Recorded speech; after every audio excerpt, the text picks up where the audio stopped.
అక్కయ్య గారి పెట్టుదారులు రాబోతే రాలేదు దసరా పండగ అని చెప్తున్నారని వచ్చేసామండి రాత్రి రాజమండ్రి పైనుంచి రైలు కింద నుంచి వచ్చేసానండి.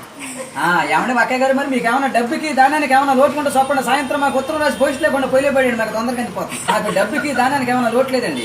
మాకు ఫ్యాక్టరీలు ఎంత ఎక్కువ అనుకున్నారు. మాకు ఏలూరు ఎలికల ఫ్యాక్టరీ మాదే, ఉయ్యూళ్ళ ఉడతల ఫ్యాక్టరీ మాదే, పామర్లో పందికుక్కల ఫ్యాక్టరీ మాదేనండి.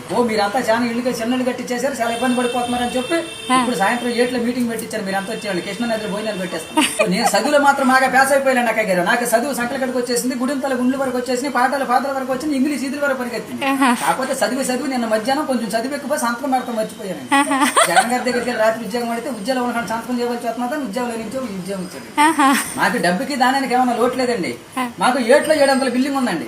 దాంట్లో ఏం వచ్చి కట్టించానంటారు బిల్డింగ్ కి పింక్ అయితే పేలిపోతే నాపర నలిగిపోతే సిమెంట్ చితికిపోతే తాటకైతే గలగాలంటుందని మా అబద్ధాలు ఆపించారు. కొత్త కలప తయారు చేశారండి. ఏం కలప అంటారు? అది జిల్లేడు కలప, బొబ్బాసి కలప, తొంగ దోరాలు, ఒరిగే దోసాలు, సీపుల కిటికీలు, పోడిపి గచ్చు, తామరా కప్పు, ఇంటి ముందర వచ్చు, ఇంటి వెనకాల గచ్చు, ఉప్పులే బాగానే ఉంటుంది. అప్పుడప్పుడు చుట్టుకాలు అయితే గమనం చుట్టేసుకెళ్ళిపోతుంది. డబ్బుకి దానికి ఏమైనా లోట్లేదండి. నా గమనం చూసి మమ్మల్ని చూసి పాకిస్తాన్ యుద్ధానికి రమ్మంటే ఇదే కనిచ్చుకుని వెళ్ళానండి. అబ్బో మరి అక్కడ అందరూ బతుకున్న వాళ్ళు కాలితే బాధపడిపోతున్నారు, బాగా ఇబ్బంది పడిపోతున్నారా. నేను మాత్రం చచ్చిపోయిన వాళ్ళు కాల్చి వచ్చాను. అట్ట పలస 20 మందిని చూపించాను. నాకు డబ్బుకి దానికి ఏమైనా లోట్లేదండి అక్కయ్య గారు. మా విజయవాడ 60 బట్టల షాపులో ఉన్న మీకు ఏమైనా పండగ కొత్త బట్టలు పెడుతున్నామని అక్కలందరికి అబ్బో సీదే చీరలు, వాణిశ్వర లంగాలు, జ్యోతులు వచ్చిన చీరలు, లగ్గుమా, నెక్లెస్లు, మేనా గాజులు, మాకు అంతా డబ్బేనండి అక్కయ్య గారు. కాకపోతే కొంచెం చివరి లేక ఇలా బయలుదేరి వచ్చాను.